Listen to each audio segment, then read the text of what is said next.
Parfait. Donc bonjour à tous, bienvenue à cette conférence en ligne organisée par AGI. Je suis Margot Chiquet et je vais animer le webinaire de ce jour. Pour me présenter brièvement, je travaille donc depuis plus de 4 ans chez AGI. Je suis une des premières certifiées coach en holacratie mondialement et travaille activement dans la mise en place de cette nouvelle technologie managériale au sein de nos clients. Et ces derniers mois, j'ai eu la chance d'aider la société Scarabée Biocop dans cette transition. Donc aujourd'hui, j'ai l'honneur de recevoir Isabelle Bord, présidente du directoire de cette coopérative de 130 personnes. Isabelle, bonjour. Merci d'être là avec nous. Peut-être pourriez-vous vous présenter et présenter la société Scarabée pour les internautes qui ne vous connaîtraient pas encore? Oui, donc moi je m'appelle Isabelle Bord, je suis la présidente du directoire de Scarabée Biocop, présidente du directoire puisque c'est une coopérative, voilà, avec conseil de surveillance et directoire. Je travaille dans cette coopérative depuis presque 16 ans maintenant, j'en suis la présidente depuis 12 ans. Et donc l'objet de Scarabée Biocop est de développer l'agriculture bio locale et paysanne. Ça c'est le credo du réseau Biocop auquel Scarabée répond. Donc on est une coopérative de distribution de produits biologiques, mais on a aussi des restaurants. Donc on a 4 magasins au niveau de Rennes, 3 restaurants, un labo, traiteur, on fait de la charcuterie aussi en interne. Aujourd'hui, nous sommes 130 personnes à travailler dans cette coopérative, réparties donc sur les différents sites. Et on fait un chiffre d'affaires de 23 millions, donc fin 2014. Voilà. Merci beaucoup, Isabelle. Alors, on a déjà reçu quelques questions par email avec lesquelles on va commencer. Nous essaierons d'y répondre tant que possible dans l'heure qui suit. Alors, la première question, Isabelle, que j'aimerais vous poser, c'est comment est-ce que vous avez découvert l'holacratie? Alors, j'ai découvert l'holacratie parce que j'ai découvert l'holacratie l'été dernier, donc au mois de juillet 2014. En fait, j'étais en recherche d'un autre système d'organisation puisque celui que j'avais mis en place à Scarabée ne fonctionnait plus très bien. Et donc, j'ai rencontré une personne qui a un cabinet de coaching à qui j'ai fait part de ma recherche et qui m'a parlé de l'holacratie puisqu'elle avait assisté à un séminaire de présentation de 2 jours aux Amana. Et donc elle m'a parlé de l'holacratie, elle m'a donné l'adresse mail, enfin les adresses pas l'adresse mail, mais l'adresse du site de J-Partner. J'ai été voir et je dois dire que j'ai été assez rapidement conquise parce que j'y ai vu. Voilà. Et alors, qu'est-ce que vous y avez vu qui vous a conquis?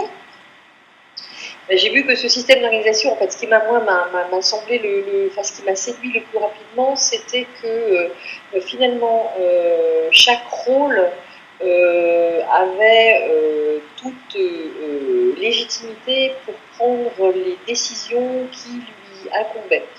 Et je trouvais que ça collait vraiment bien avec le système que je recherchais déjà depuis un moment. Donc il y avait déjà ça et le fait qu'on supprimait les chefs en fait, parce que j'avais aussi un petit problème de pouvoir qui s'était installé au sein de Scarabée. Voilà, parce qu'il y avait plusieurs responsables qui travaillent toujours dans cette entreprise, mais qui ne sont plus responsables aujourd'hui. Et donc, voilà, je me suis dit que ça pouvait permettre effectivement de supprimer cette hiérarchie qui, pour moi, n'apportait pas grand-chose. Ça donnait beaucoup plus d'intérêt aux différentes personnes qui travaillent au sein de Scarabée par rapport à leur travail. Ça leur permettait de retrouver du sens au niveau de leur travail. Et également, ça nous permettait d'avoir une organisation qui soit mieux construite, plus fluide et voilà, et qui fonctionne mieux. Parce que c'est vrai qu'on avait des problèmes d'organisation avec l'ouverture des différents sites Scarabée grandissant. C'était compliqué d'avoir une organisation qui soit fluide. Et voilà, donc c'est ces 3 choses qui m'ont vraiment plu quand j'ai lu la BD, quand j'ai écouté sur le site, que j'ai écouté les petites conférences qu'a fait Bernard-Marie Chiquet. Enfin voilà, donc je me suis vraiment dit, que c'était vraiment quelque chose qui pourrait coller à Scarabée. Merci. Alors, on parle beaucoup dans la presse, vous disiez, il y a management sans chef, il n'y a plus de hiérarchie. Alors, est-ce que l'holacratie supprime-t-elle réellement toute forme de hiérarchie? Oui, enfin en tout cas, c'est ce qu'on est en train de vivre. Donc nous, on en est au 4e mois de l'implantation, donc je dirais qu'il y a des vieux réflexes encore qui persistent, tant chez les anciens managers que chez les différents collaborateurs hein, qui avaient l'habitude de se référer à leur supérieur hiérarchique. Donc ces habitudes persistent encore un petit peu. On les combat au quotidien, on les chasse. Moi, je passe beaucoup de temps, à chaque fois que je suis sur un site ou sur un autre et que j'entends je dois aller voir le responsable, etc., je passe mon temps à dire il n'y a plus de responsable, il n'y a plus de responsable. Ça devient même un leitmotiv. Ça fait d'ailleurs beaucoup sourire tout le monde qui finalement se rend compte qu'il n'y a plus, il y a effectivement plus de hiérarchie. Et ça, je trouve ça assez formidable. Et que deviennent les responsables, du coup? Vous avez des responsables magasins, qu'est-ce qu'ils deviennent? Ils ont des rôles? Comment ça se passe? Alors, les responsables, comme on a installé l'hierarchie sur une structure qui existait déjà, en fait, les anciens responsables de magasins et de restaurants sont pratiquement tous, d'ailleurs tous aujourd'hui, devenus premiers liens de leur cercle. C'est quelque chose que je laisse en place pour l'instant, mais que parce que on implante la crèche finalement depuis 4-5 mois, donc je n'ai pas envie de retravailler en profondeur immédiatement, mais c'est quelque chose que je pourrais changer effectivement éventuellement d'ici la fin de l'année ou l'année prochaine. En tout cas, pour l'instant, ils sont les premiers liens de leur cercle et on a décompacté leur ancien rôle de responsable, on les a décompactés en différents rôles. Il y a des rôles dont ils se sont, je dirais, débarrassés. Hein. Ce sont d'autres personnes qui ont assumé ces rôles-là. Et eux, ça leur a permis de prendre d'autres rôles qui sont du coup beaucoup plus adéquates pour le développement de Scarabée. Donc en fait, leur métier a un petit peu changé. Et c'est très bien comme ça. Parfait, alors on a une question de Hugo que tu connais bien. Combien de temps pour la mise en place globale de l'holacratie? Alors on a eu un accompagnement de 3 mois donc avec Iji Partner, 3 mois intensifs. Hein, ça c'est d'ailleurs je tiens à dire que quand on veut installer l'holacratie au sein de son entreprise, eh bien ça demande beaucoup d'énergie, ça demande beaucoup de temps. D'énergie surtout, parce que c'est un vrai bouleversement d'organisation, c'est un vrai changement pour toutes les personnes qui travaillent au sein de l'entreprise, que ce soit les managers ou les salariés. Enfin voilà, c'est vraiment, je dirais, c'est presque un. Moi, quand je parle de l'holacratie, je dis, c'est comme si on avait l'habitude de manger de la viande 2 fois par jour et que d'un seul coup, on nous disait, ben, tu vas devenir végane du jour au lendemain. Donc c'est une vraie perte de repère. Voilà, donc ça demande en tout cas au leader de l'implantation de l'holacratie qui fait partie d'un de mes rôles, beaucoup d'énergie. Et d'ailleurs, je remercie le cabinet Partner parce qu'ils ont mis aussi beaucoup d'énergie pour pouvoir faire cette bascule et arriver à avoir une implantation correcte de l'holacratie au sein de la coopérative.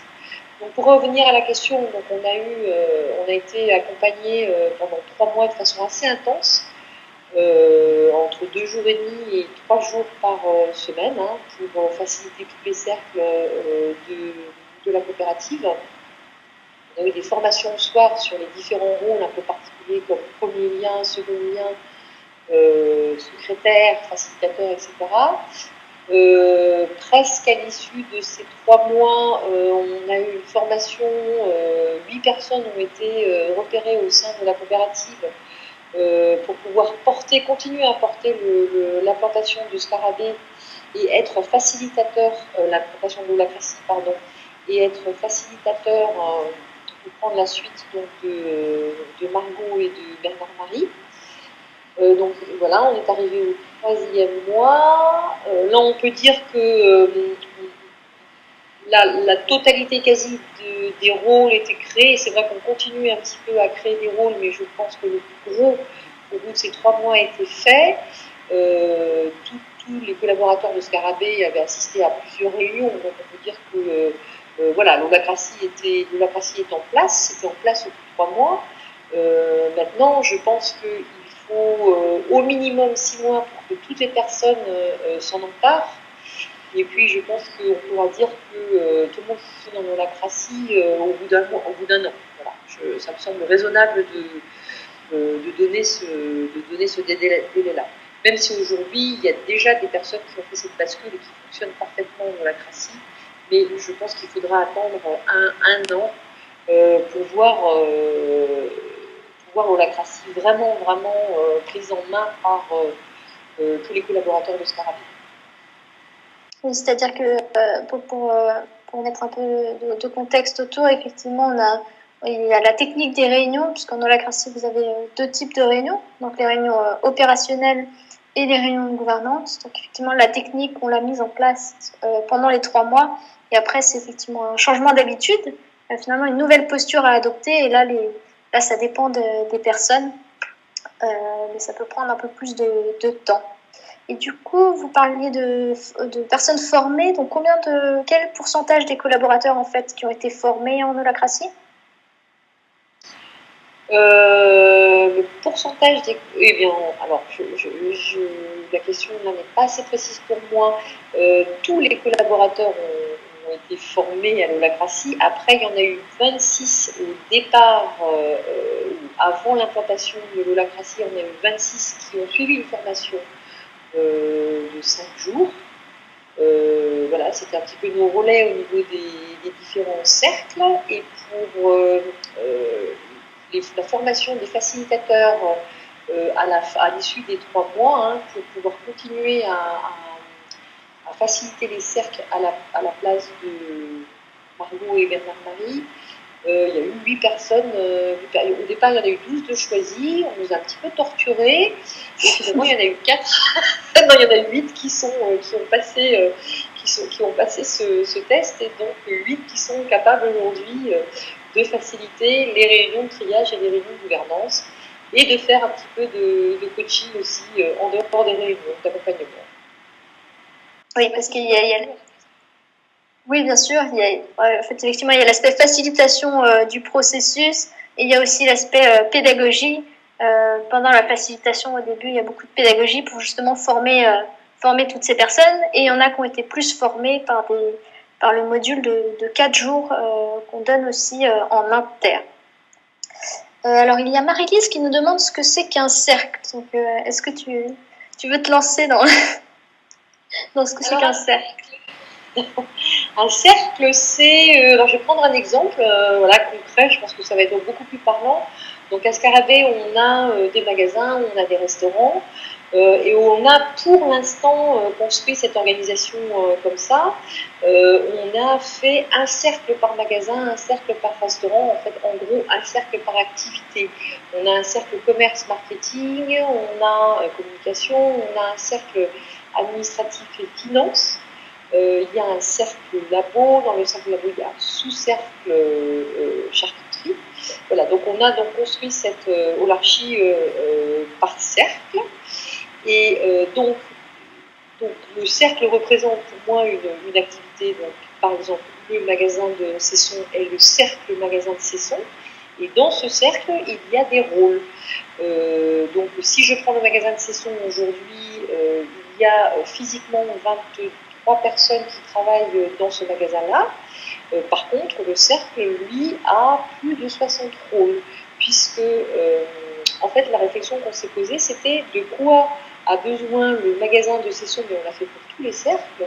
Ça, c'était au démarrage, en fait, quand on a amené l'holacratie au niveau de Scarabée, c'était de quoi l'organisation a besoin et de quoi le magasin de Cesson en tant que cercle a besoin pour fonctionner au quotidien, hein, au niveau des caisses, au niveau des commandes, enfin à tous les niveaux.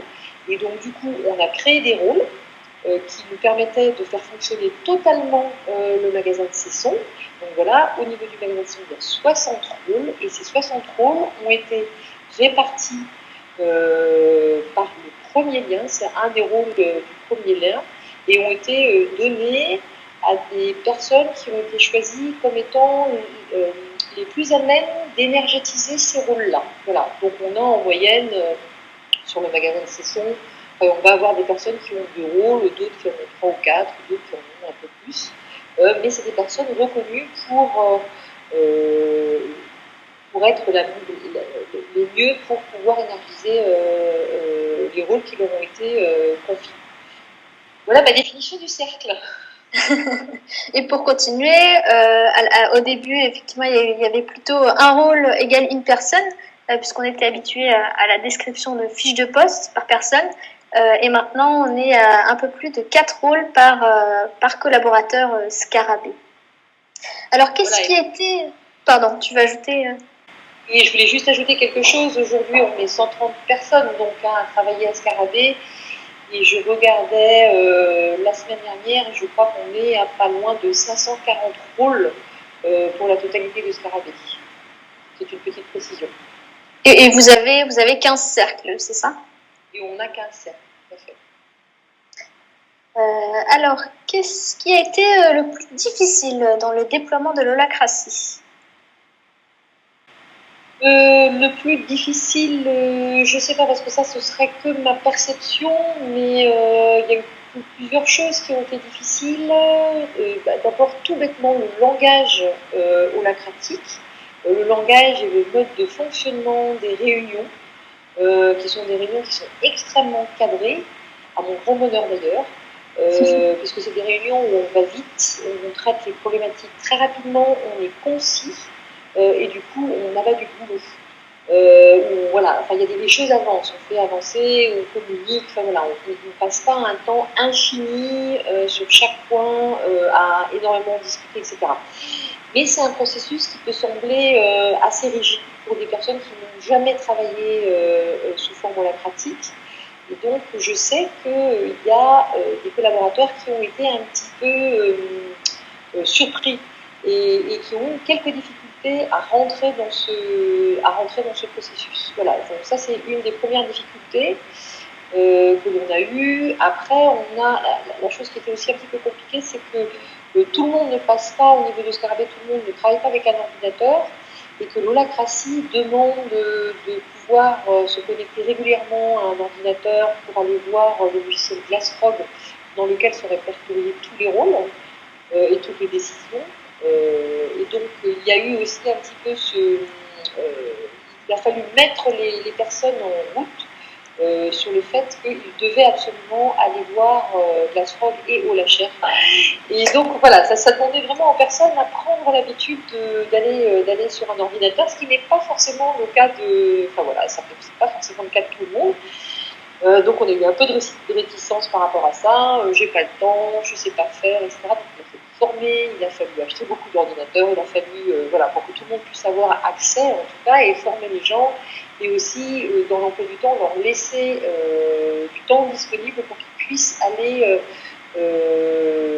voir Glassfrog et communiquer sur Olacher. Voilà, ça c'est la deuxième difficulté.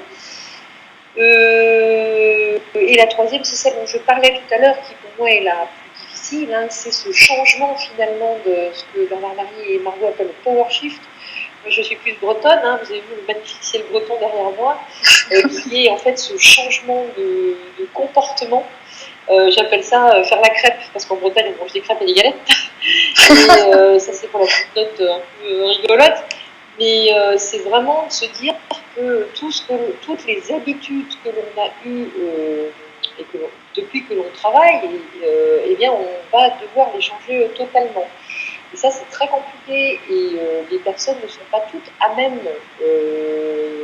n'ont pas toutes la même vitesse pour changer, ne s'adaptent pas toutes de la même façon. Donc on a des personnes qui avancent très vite, on en a d'autres qui avancent doucement. Et d'ailleurs, ce qui peut leur faire peur, parce que les personnes qui avancent plus doucement peuvent se décourager, peuvent se dire que c'est pas pour elles, que de toute façon elles ne comprendront pas, etc. Donc il faut être tout le temps assez attentif à leur dire à les accompagner vers ce changement. Voilà, je crois que c'est vraiment la plus grande difficulté, c'est la résistance résistance au changement. Moi, je m'aperçois que l'être humain n'est pas aussi... enfin, il ne faut pas généraliser, mais quand même que dès qu'on va vers des changements fondamentaux comme ceux-ci, eh bien c'est assez compliqué. Il faut vraiment mettre beaucoup d'énergie pour pouvoir faire cette bascule. Et alors, quel est le plus compliqué? Est-ce que c'est, comme il n'y a plus de manager, le changement de posture du manager, ou est-ce que c'est le changement de posture des personnes, des collaborateurs qui étaient managés? Eh ben moi, je trouve que c'est les deux, en fait. C'est vraiment les deux. On a des managers qui jouent très très bien le jeu hein, et qui ont parfaitement, et qui sont d'ailleurs là où on a une grande chance à Scarabée, c'est que tous les anciens managers ont tous dit oui à ce projet-là. Donc on a vraiment tous une grande volonté de mettre en place l'holacratie. Mais ce qui n'empêche pas, je dirais, les réflexes qu'ils ont intégré en eux depuis très longtemps, de revenir. Parce que entre se dire quelque chose et après le faire au quotidien et avec tous les réflexes qu'on peut avoir, c'est encore une autre histoire. Donc il y a effectivement cette difficulté qui est là et on a 2-3 personnes hein, qui sont des anciens managers qui coincent réellement sur le fait de lâcher ce pouvoir-là. On en parle, on leur dit, ils le reconnaissent, et voilà, ils ont ce travail-là à faire, et c'est normal que ça leur prenne du temps. Et puis, de l'autre côté, on a aussi des personnes qui, finalement, quelque part, ça leur fout la trouille hein, de prendre des responsabilités, quelque part d'ouvrir leurs ailes et d'être libres. Moi, j'appelle ça comme ça. Et je prends l'image des oiseaux dans une cage à qui on ouvre la porte. Il y aurait une partie qui prendrait leur envol et qui dirait super, bonjour la liberté, et qui vivraient leur vie absolument magnifique d'ailleurs, je pense. Et puis quelques-uns qui seraient au fond de la cage, qui reculeraient, qui diraient non mais moi je ne vais pas y aller parce que j'ai peur. Et donc voilà, cette difficulté-là, elle existe aussi. Et donc, comme il y a quand même je dirais sur les 130 collaborateurs, on devait avoir 15, allez, on va dire une quinzaine de managers et que le reste n'était pas des managers, eh bien, il y a encore beaucoup de personnes aujourd'hui, je dirais à peu près 40-50% des personnes de Scarabée qui ont encore cette peur du changement et qui peuvent vraiment accompagner au quotidien. Donc voilà, pour moi, les deux difficultés, elles sont vraiment à ces deux niveaux-là. Il faut rester vigilant et au niveau des anciens managers et au niveau des collaborateurs qui ont cette peur du changement.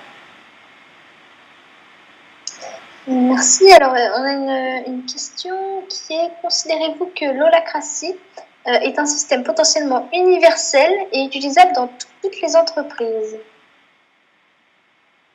Alors, je ne sais pas si tu es inspirée pour une réponse. Enfin, en tout cas, il se trouve qu'on a plusieurs métiers à Scarabée. On fait du commerce du magasin. Dans le magasin, il y a des boucheries, poissonneries, il y a des fruits et légumes. Enfin voilà, donc déjà, rien que dans nos magasins, on a une grande diversité de métiers. Après, on a des restaurants, dans lesquels il y a aussi une grande diversité de métiers, dans les chefs de partie, etc. On a un labo-traiteur, on a de la com, on fait des animations, on fait des conférences, on a un service administratif, on a un service développement. Enfin, voilà, donc on a quand même une très grande diversité de métiers. Et je n'ai pas vu à aucun endroit de difficulté à mettre en place l'holacratie. Pour moi, c'est pas une histoire de métier. Pour moi, c'est d'abord une histoire de volonté. Et je pense que l'holacratie peut rentrer dans toutes les entreprises. Il suffit juste de le décider. Et donc, il suffit juste au patron, aux responsables d'être OK pour lâcher un pouvoir. Moi, je le vois vraiment comme ça. Hein. C'est vraiment pas une histoire d'entreprise différente. C'est vraiment une histoire de volonté de changement et de volonté de lâcher le pouvoir. Et d'ailleurs, on se rend bien compte que quand on lâche ce pouvoir-là, du coup, dans l'entreprise, c'est extrêmement positif parce qu'il se passe beaucoup de choses. Et bien évidemment, pour les êtres humains qui la composent, c'est bien évidemment très positif aussi. Donc, je ne vois pas, en tout cas avec mes yeux à moi, ma petite expérience, où l'holacratie coincerait dans une entreprise, quelle qu'elle soit. Et juste pour compléter, nous intervenons dans plusieurs types d'entreprises, puisqu'on est centré sur l'holacratie. Et jusqu'à présent, on n'a pas vu de limite. On intervient dans l'hôtellerie, dans l'industrie, dans le retail aussi, avec Kingfisher, bricolage, dans le secteur alimentaire aussi, dans les sociétés informatiques. Donc c'est vraiment des sociétés de divers types. Et toutes y trouvent un intérêt différent dans l'holacratie. Donc c'est assez aussi intéressant de voir cette diversité. Donc est-ce que vous avez un exemple de rôle à nous montrer? Alors, un exemple de rôle à montrer, on pourrait prendre un de mes rôles, par exemple, ou un rôle de mon cercle que je connais bien. Alors, montrer, je ne sais pas si on peut le montrer, Margot. Moi, je peux en parler, mais de le montrer, est-ce que c'est possible de le montrer physiquement? Alors, si tu veux, je peux essayer de montrer en même temps Glass France. Tu peux faire ça là voilà, oui, par exemple, si je prends... Bon, moi, je vais en parler déjà. Après, Margot fait ce qu'elle veut. Par exemple, si je prends dans mon cercle, j'ai quelqu'un qui s'occupe par exemple de monter, de réfléchir tous les ans à proposer un cycle de conférences à nos clients. Donc un rôle d'abord ça a un nom. Quelque part, c'est pas tellement le nom qui est important, c'est la raison d'être du rôle. Le nom de ce rôle, ça s'appelle cycle de conférences. La raison d'être de ce rôle, elle va permettre à la personne qui énergétise ce rôle de savoir qu'est-ce qu'on attend, voilà, c'est quoi son travail, quelle est la façon dont elle doit énergétiser ce rôle. Donc, je crois que cette raison d'être, c'est de montrer au public toutes les actions et valeurs portées par Scarabée Biocop. Voilà. Donc ça, c'est la raison d'être. Et puis après, il peut y avoir dans le rôle des redevabilités qui vont être posées. Donc les redevabilités, c'est pas comme une fiche de poste où on va faire toute une description du rôle, c'est pas du tout ça. La raison d'être doit suffire à vraiment faire comprendre à la personne ce qu'elle doit faire. Les redevabilités sont ce que les autres attendent, les autres rôles de la coopérative attendent de ce rôle. Par exemple, moi je suis dans le même cercle que cette personne et en réunion de gouvernance, j'ai demandé une redevabilité qui était que les cycles devaient que chaque thème de conférence devait avoir une conférence sur un cycle de 4 conférences, par exemple. Ça, c'était l'attendu que moi j'avais par rapport à ce rôle-là. Donc là, on est sur une redevabilité. Le rôle est composé donc de sa raison d'être et de redevabilité. Et puis après, on peut y rajouter une notion de domaine. Ce que j'ai fait d'ailleurs, il y a beaucoup de rôles au sein de Scarabée et d'ailleurs au sein du cercle commerce, communication, marketing, où il y a des domaines qui sont posés et ce domaine, il faut le voir un petit peu. Moi, j'ai beaucoup de domaines parce que je dis c'est un petit peu comme un petit royaume en fait. Voilà, donc la personne est reine dans son royaume.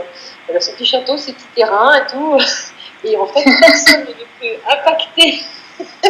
personne ne peut impacter son rôle sans le lui demander. Voilà, c'est elle qui a toute légitimité, toute responsabilité sur ce rôle-là.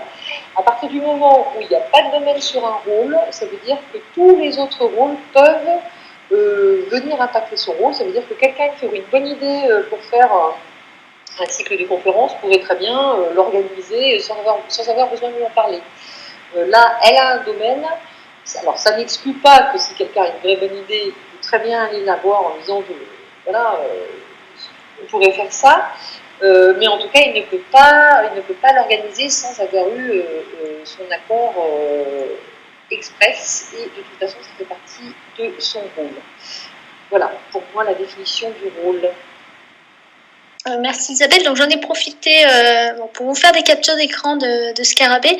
Donc juste en dessous du module Aller plus loin, vous avez un module document dans lequel vous avez le rôle cycle de conférence en question et puis l'holarchie de Scarabée. Alors il y avait une question du coup toujours sur les rôles. Du coup tu étais présidente du directoire et maintenant quels sont désormais tes rôles? Alors il se trouve que j'en ai beaucoup, mais qui ne sont effectivement plus.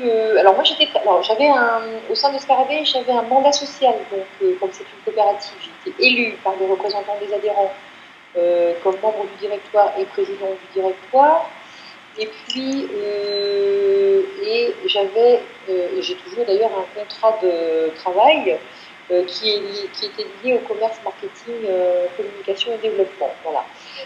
Donc là, j'ai complètement éclaté les différents rôles, donc commerce, marketing, développement, communication. J'ai gardé quelques rôles, la stratégie de la communication.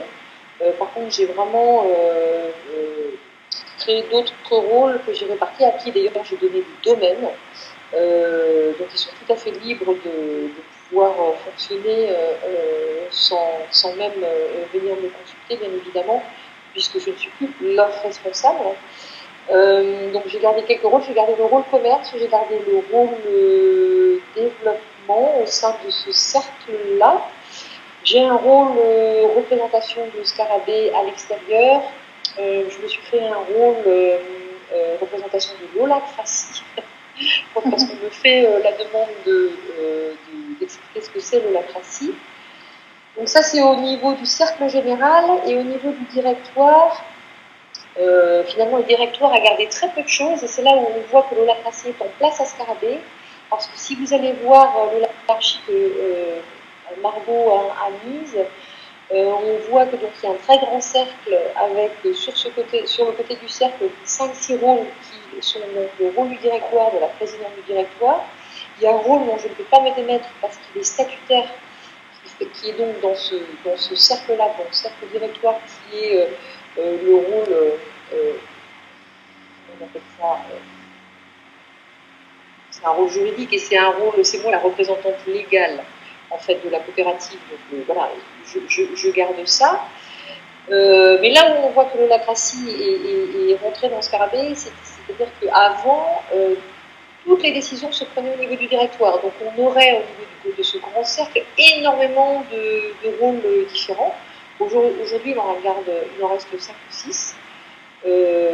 Donc mon rôle président du directoire, mon rôle en tant que membre du directoire. J'ai un rôle qui est scarabéen, scarabéenne, qui est un rôle qui représente, qui porte les valeurs de la coopérative. Et j'ai un rôle juridique. Voilà.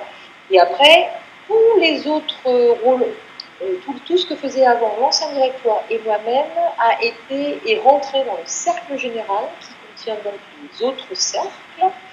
Et c'est là qu'on voit que le pouvoir a été vraiment mis en place, le pouvoir a été vraiment décentralisé, entre guillemets, puisque au niveau du directeur, il reste vraiment extrêmement peu de choses. Le directeur aujourd'hui a gardé quoi? A gardé la stratégie à très long terme, c'est-à-dire voilà, la vision de développement du Scarabée dans les entre 5 et 10 années. Donc ça, c'est vraiment ce qu'on a gardé, et c'est de notre, c'est quelque chose que l'on fait. On a gardé donc toute la partie juridique, qui celle-là est obligatoire, représentation légale et compagnie, la responsabilité juridique, on ne peut pas s'en démettre. Et on a gardé le travail sur alors les relations avec les représentants des délégués du personnel, c'est pareil, je ne peux pas m'en démettre. Au niveau de la coopérative, c'est bien la présidente du directoire qui parle avec les délégués du personnel. Donc j'ai dû garder ce rôle-là. Et le directoire a gardé quelque chose qui est un rôle qui est de travailler sur l'innovation sociale. Et ce rôle-là, on l'a ouvert. On a créé un lien transverse et on l'a ouvert. C'est un travail qu'on fait en collaboration avec le cercle Bonheur au travail, qui représente les évolutions des collaborateurs, les relations humaines, etc. Et on l'a ouvert également, on souhaite le travailler avec une personne représentante des délégués du personnel. C'est un rôle qui est ouvert. Voilà, en gros. Ah oui, et puis j'en ai un que j'oublie, bien sûr, un ou deux que j'ai oublié, c'est que je suis premier lien du cercle général. Voilà, je suis premier lien du cercle général et je suis premier lien du cercle commerce, marketing, communication. J'ai créé un sous-cercle qui est le cercle commerce. J'ai voulu donner mon rôle premier lien du cercle commerce un jeune homme qui n'en a pas voulu. On a refusé un rôle. Donc on peut l'accepter, mais on a le droit de démissionner directement derrière si on n'en veut pas. Voilà, donc j'ai voulu me démettre de cela, mais je ne perds pas l'idée de pouvoir rebrasser les rôles de premier lien, pas immédiatement tout de suite, parce que je voudrais vraiment que l'holacratie se mette bien en place dans les têtes et à Scarabée, mais j'espère d'ici début 2016 pouvoir faire porter les rôles de premier lien à d'autres personnes que les anciens managers. Et là, je pense que si le jour où on aura fait ça, dans la tête des gens, ce sera très très clair que voilà, les managers n'existent vraiment plus. Et si je peux le faire avant, je le ferai avant. Merci. Juste une petite précision, puisque tu dis j'ai créé un rôle ou j'ai créé un sous-cercle. Les rôles et les cercles, du coup, puisque un cercle est en fait un rôle un peu plus complexe, sont créés en réunion de gouvernance. Et n'importe qui, pas seulement le premier lien, peut proposer la création, la modification ou la suppression de rôles. Alors, une petite... Je suis désolée, Margot, c'est vrai que c'est très bien de me reprendre. Je dis j'ai parce que j'ai amené cette proposition en gouvernance, mais qui aurait très bien pu ne pas être, qui aurait très bien pu être objectée par les autres membres de la réunion. Voilà, elle a été validée. C'est très bien. Mais elle aurait très bien pu ne pas mettre. Et effectivement, c'est bien la réunion de gouvernance qui a créé ce sous-cercle commerce. Et je m'en souviens d'ailleurs, puisque j'étais là lors de la naissance de ce petit bébé. Alors, comment est-ce qu'on évalue la réussite en holacratie, si jamais ce terme a encore un sens? Ça dépend si on l'évalue au niveau de performance économique ou si on l'évalue au niveau d'une réussite humaine. Pour moi, c'est clair. C'est vrai qu'on peut avoir deux objectifs quand on installe l'holacratie. C'est selon les personnes. C'est d'avoir une entreprise plus performante, qui sera plus adaptable au marché, ou avec beaucoup de projets, etc. Donc ça veut dire automatiquement une entreprise qui économiquement devrait être plus florissante. Donc ça, on voit ça. Les indicateurs économiques, c'est relativement facile à évaluer. Il se trouve qu'à Scarabée, on va déjà pas si mal, et je pense qu'avec l'holacratie, on verra, et d'ailleurs je vais déjà arriver différents projets. Donc ça, ce sera pour l'évaluation de la partie économique. Pour moi, concrètement, c'était pas ce qui était le plus important. Pour moi, ce qui était le plus important, c'était la partie humaine. Et moi, j'évaluerais l'holacratie d'abord par ce biais-là. C'est-à-dire que je reviens à ce que je disais tout à l'heure, c'est-à-dire que le jour où je verrai les 130 collaborateurs de Scarabée fonctionner en holacratie. Voilà.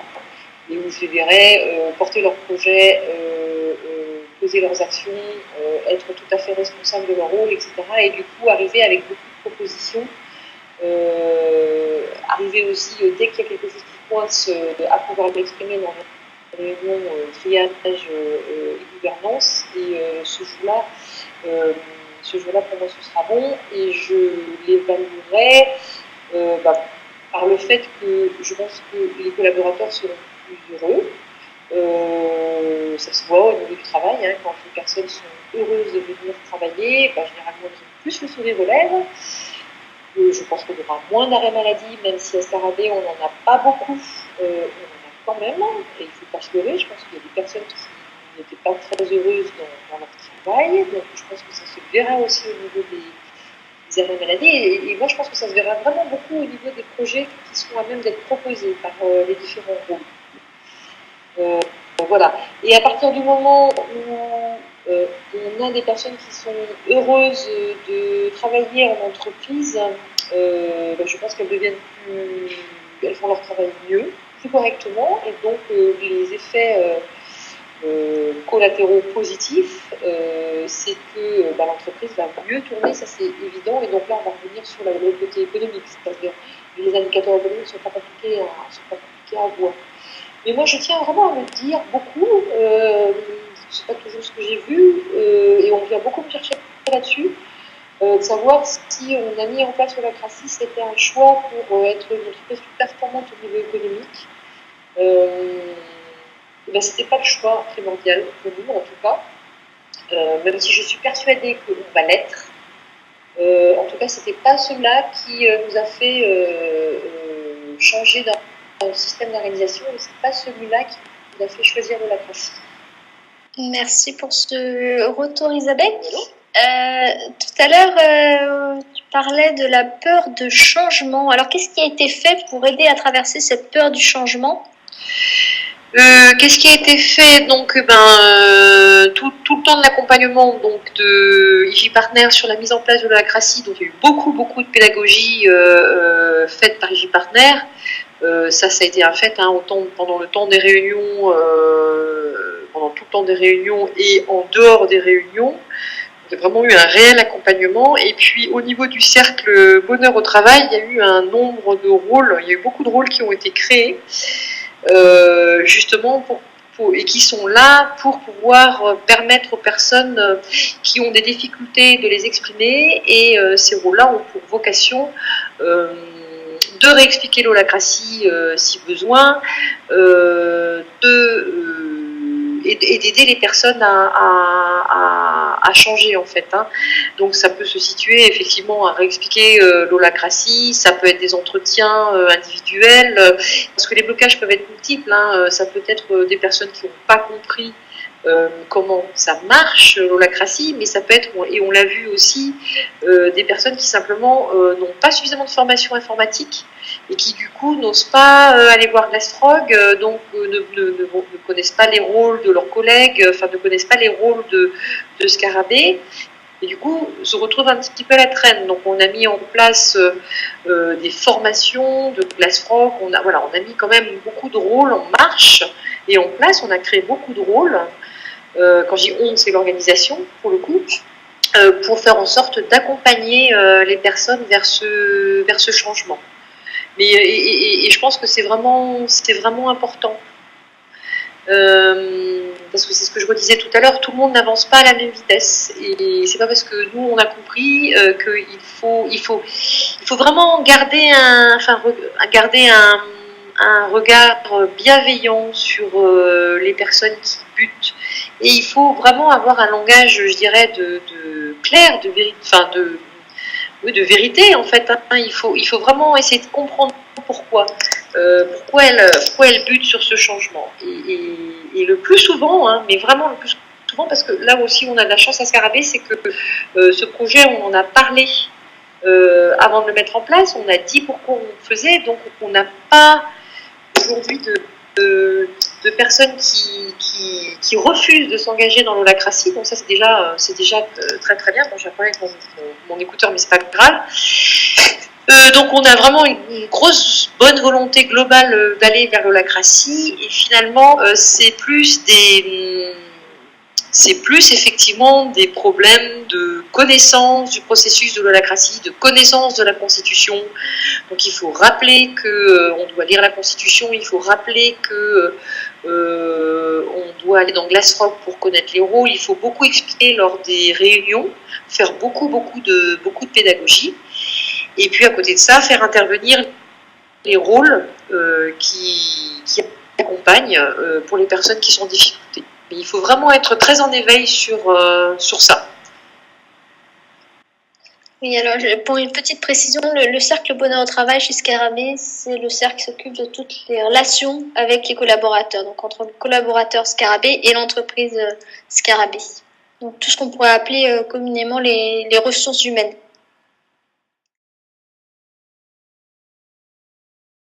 Donc c'est biocréateurs exemplaires, Bio, pourquoi? Parce que on est des distributeurs de produits bio, parce que on développe notre objectif, c'est ce que je disais tout à l'heure, l'objectif de Biocoop est de développer l'agriculture bio autour de nous, une agriculture bio locale paysanne, mais bio ça va un peu au-delà du produit bio, on dirait bio, on touche au niveau de l'environnement en fait, hein. Et donc voilà, on est en train de travailler sur la déclinaison d'ailleurs de cette raison d'être, hein, tout un groupe. Donc bio, créateur parce que de par notre activité, on crée des hectares de surface en bio, créateur d'emplois puisque sur l'année 2014, on a créé 14 emplois. Sur l'année 2015, on est en train de créer des emplois aussi. Créateur d'idées, créateur d'innovation, parce que Scarabée est une entreprise une coopérative très dynamique. Et puis après, on a donc le mot exemplaire dans notre raison d'être, puisque c'est bio, créateur et exemplaire. Et exemplaire, aujourd'hui, on n'y est pas. Voilà, il y a du travail aussi là-dessus, et donc ce serait exemplaire dans le choix de nos produits, exemplaire dans les relations qu'on peut avoir avec nos fournisseurs, avec nos producteurs, avec nos clients. Ce serait exemplaire à tous les niveaux. Voilà, donc ces trois mots-là, on est en train vraiment de les décliner pour qu'ils soient très clairs pour la totalité des rôles de l'entreprise, pour que lorsqu'ils prennent une décision, ils se posent, et ça c'est vraiment l'exercice que j'engage tout le monde à faire en ce moment, quand je fais un peu de coaching, en leur disant est-ce que c'est bio, est-ce que c'est créateur, est-ce que c'est exemplaire. Quand tu prends une décision, pose-toi ces questions-là et tu sauras si tu prends la décision dans le sens de la raison d'être. Et à partir du moment où ça répond ça va dans le sens de la raison d'être, eh bien c'est une bonne décision pour l'organisation Scarabée. Merci. Et donc, du coup, j'ai peut-être une autre question qui est dans le chat par rapport au bilan que tu tires à ce stade de l'implémentation de la CRACI. Alors le bilan, là, on est en fin de quatrième mois. C'est vrai que c'est un bilan intermédiaire. Hein, 4 mois, c'est peu pour un changement d'organisation. Aujourd'hui, je dirais qu'on a à peu près 45% des collaborateurs de Scarabée qui travaillent en holacratie. Ça veut dire qu'ils sont assez rapides dans leur travail. Ils travaillent de rôle à rôle. Ils ont compris qu'ils ne devaient plus passer par les anciens responsables pour pouvoir avancer dans leur travail, amener des projets, etc. Et on voit bien que ça va vite. Dans ces cas-là, ça va vite et ça leur plaît beaucoup. Et puis on a, je dirais, une cinquantaine de personnes qui sont en chemin, et donc du coup qui vont un petit peu moins vite, hein, mais qui découvrent au quotidien l'holacratie. Et ce que je disais tout à l'heure, c'est que hormis peut-être 2 ou 3 personnes, mais tout le monde a vraiment la volonté de cette mise en place de l'holacratie, donc ça c'est assez formidable. Et puis on a quelques personnes qui aujourd'hui freinent, et des fois même pas de façon intentionnelle, freinent un petit peu. Et ces personnes-là, il faudra les accompagner. Je ne sais pas si quand tout le monde aura bien compris l'holacratie, on aura le même résultat. Je ne sais pas si d'ici 5 ou 6 mois, je n'aurai pas plus de personnes qui finalement diront qu'ils ne sont pas faits pour travailler en holacratie. Ça c'est le bilan aujourd'hui. Il est possible que dans 6 mois, on ait des personnes qui nous disent qu'elles ne souhaitent pas travailler de cette façon-là. J'en sais rien. Comme il est possible que finalement tout le monde soit dans ce projet-là, ça c'est même plus un projet, d'ailleurs, soit dans cette organisation-là. Voilà, le bilan actuel il est celui-là. Et ce que je peux dire aussi, c'est ce que je disais, on voit bien que les personnes qui fonctionnent de façon holacratique, donc qui énergisent leur rôle de façon holacratique, sont rapides et sont heureuses de voir cette forme d'organisation se mettre en place. Et d'ailleurs, j'ai de très beaux témoignages il y a une quinzaine de jours, puisqu'on a fait le tour de l'ensemble des collaborateurs. On leur a demandé de faire un témoignage. Et on a vraiment eu beaucoup de témoignages dans ce sens-là, où ils nous disaient que pour eux c'était plus facile, c'était plus clair, ils savaient qui faisait quoi, et que ce fonctionnement était pour eux vraiment beaucoup plus riche, beaucoup plus clair, beaucoup plus rapide, et voilà, ils étaient vraiment très contents de cette façon de fonctionner. Dernière question, Isabelle. Oui. Quelle est la chose ou les choses qui sont le plus surprises en holacratie avec ce changement? Moi, ce qui me surprend le plus, c'est à partir du moment, ça c'est vraiment moi personnellement, ce qui m'a surpris le plus, ça n'a rien à voir avec la mise en place de l'holacratie, enfin, si, ça a à voir avec la mise en place, bien évidemment, mais ce qui m'a fait surpris, c'est le fait de dire aux personnes qu'elles sont libres de prendre les décisions qu'elles souhaitent et qu'elles aient peur de le faire. Voilà, ça a été une de mes grandes surprises. Je pensais tout à fait naïvement que à partir du moment où on répartissait le pouvoir, les personnes pourraient se l'approprier très facilement, et en fait c'est non. Ça c'est pour le côté un peu voilà. Et après, à l'inverse, c'est de voir des personnes fonctionner en holacratie et de voir comment ces personnes-là peuvent s'épanouir dans leur rôle. Et ça, je trouve ça assez incroyable. Il y a vraiment un réel épanouissement au niveau du travail. Ça, c'est la deuxième chose. J'en ai toujours plus qu'une ou deux à dire. Et la troisième chose, c'est de voir à quelle facilité on traite les sujets lors des réunions. Voilà. Avant, on pouvait prendre énormément de temps, comme partout, parce que j'assiste à beaucoup de réunions dans différentes entreprises, etc. Et des fois, on prend beaucoup de temps pour ne pas sortir de décision d'ailleurs.